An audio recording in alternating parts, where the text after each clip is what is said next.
Daunting. That's the word a lot of moms use to describe what it feels like to return to the workforce after having kids, particularly if there's a big gap on the resume. But if that's you, no need to fear. Your Day with Anna Koyman is here. We are talking with Bhavana Bartholf, who is a business executive and also a TEDx speaker who specializes in self-advocacy. How are you? Doing well, and thank you so much for having me here. Thanks for joining us. So why do you feel so passionate about helping women be self-advocates? So I grew up in India, and I grew up with my grandfather, who was a self-made man, and he had 3 sisters, and a lot of them were, during that time it was tough trying to come back into the workforce. And in India too, we come from a society where there is gender set expectations. Totally. And it's tough to navigate that, but I was raised to, be my own advocate and understand why it was important to do that. And now as a mom with, raising 2 daughters in this current world and seeing the impact that society has had, especially after the pandemic, I feel like it's important for us as women to continue to be our own advocates and be able to ask for what we want, even though we know it's difficult. Yeah, and what a gift that you had from your grandfather to be so forward thinking, and now you're giving that gift to so many women as well, going to New York City and giving your TED Talk. Pretty cool.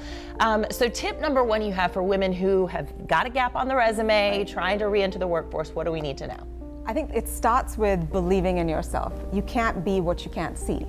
And I love that quote because everybody can tell you to go do something and be there and that you're capable, but until you actually believe in yourself, you're not going to be able to do it. So it's got to start with you believing you can. And are there any tips that you have for that positive visualization? Because sometimes people struggle with that and they can't see it, especially if the people that are around them can't see it either. Right.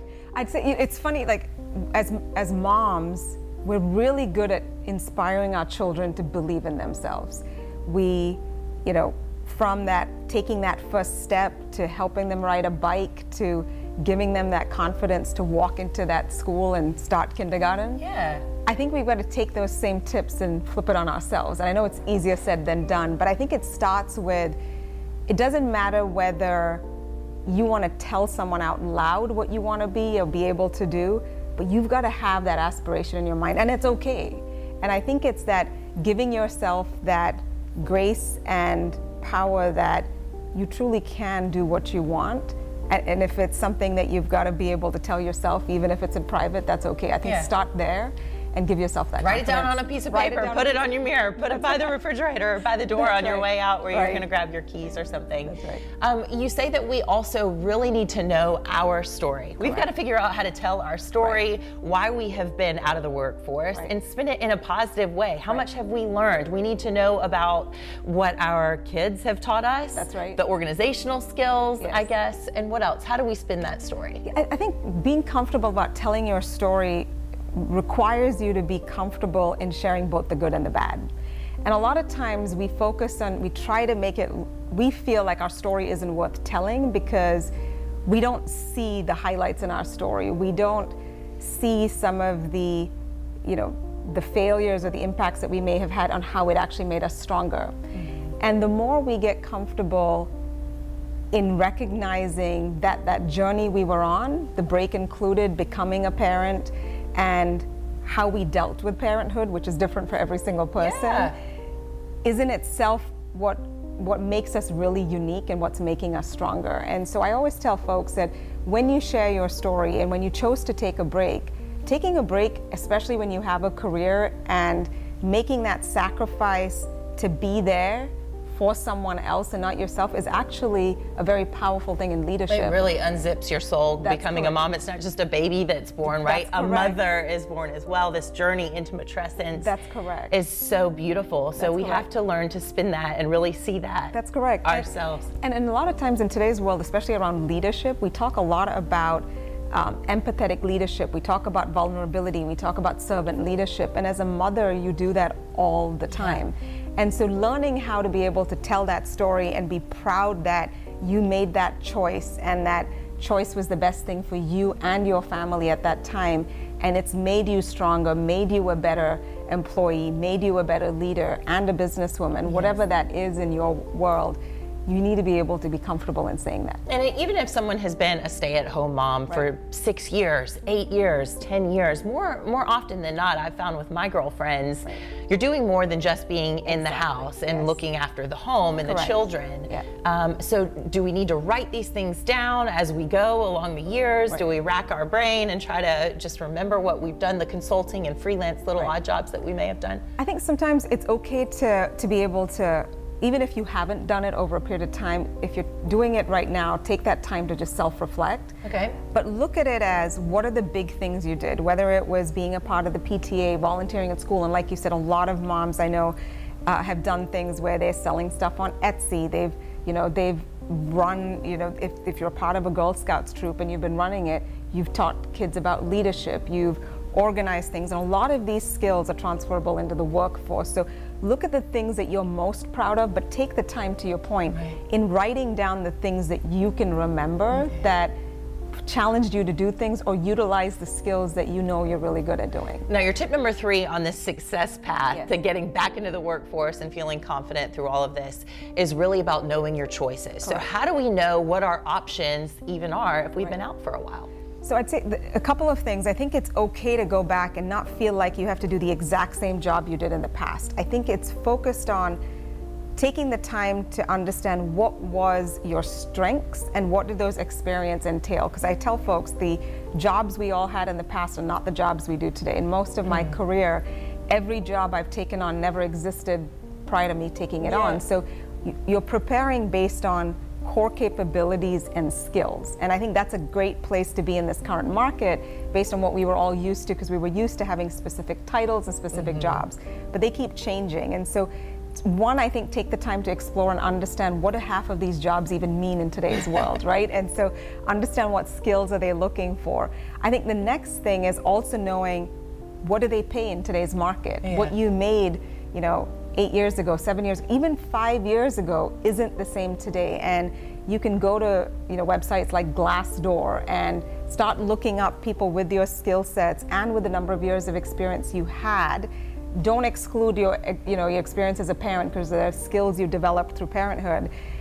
Make sure you categorize all that in and figure out what the market is. And aim high, I always tell folks. Aim high, aim high. You got to see it to believe it. Yes, aim high, you miss 100% of the shots that you don't take. That's right.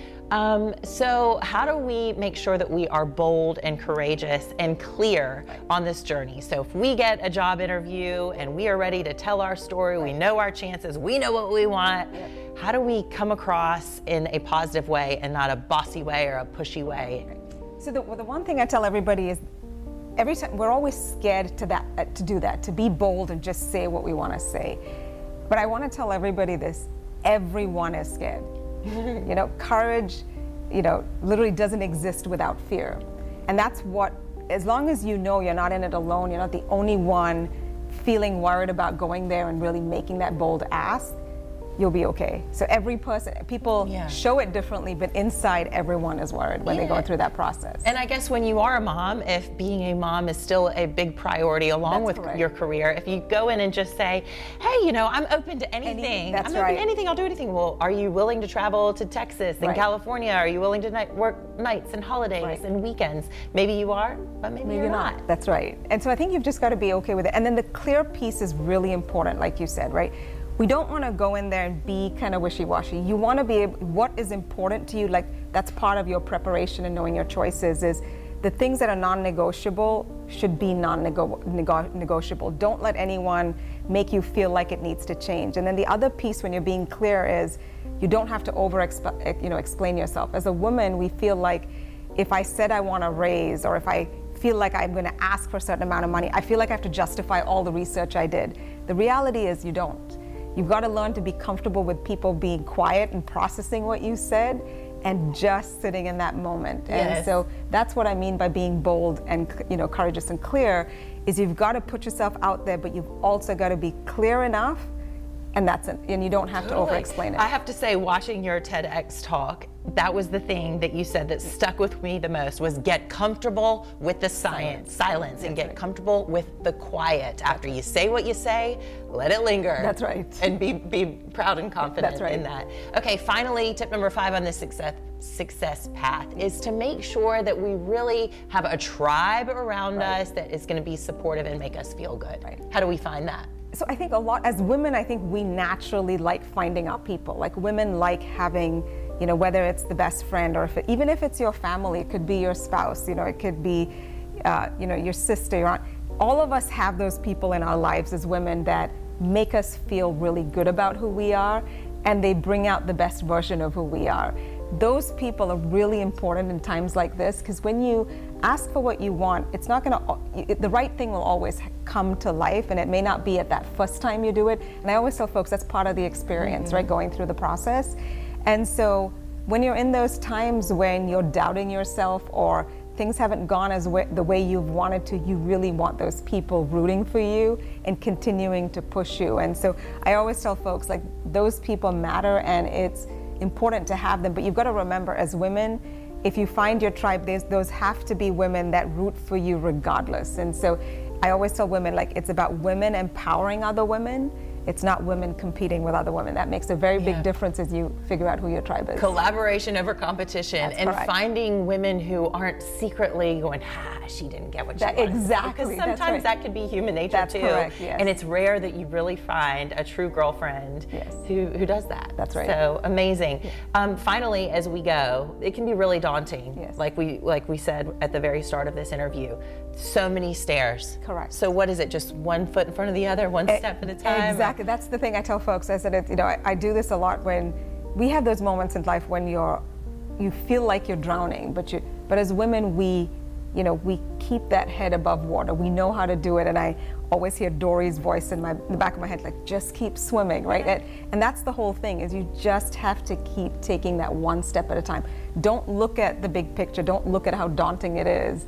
Focus on what is that first thing I'm going to do, and that's why the 5 steps, the way we kind of put it, and the sequencing of it mattered, because every time you take that first step, the next step gets a little easier, and it gets closer, and it makes you feel like it's not as big as you thought it was going to be. Right. And success really snowballs, doesn't it? It's just like a snowball rolling down a hill. That's right. Well, Bhavana, where can we find out more information about you? Do you have a favorite social media platform or a website? Where can we find out more? So I'm working on my social media piece, but I am on Instagram and I am on LinkedIn. I think I'm the only Bhavana Bartholf in the world, so I think it's easy to find me. Yes. Well, fantastic. I've really enjoyed talking with you, and I hope all of you enjoyed this as well. If you found it helpful, please like, comment, and subscribe to this channel so you get notified when we release our next video. See you later. Thanks again. Thank you. Thanks so much.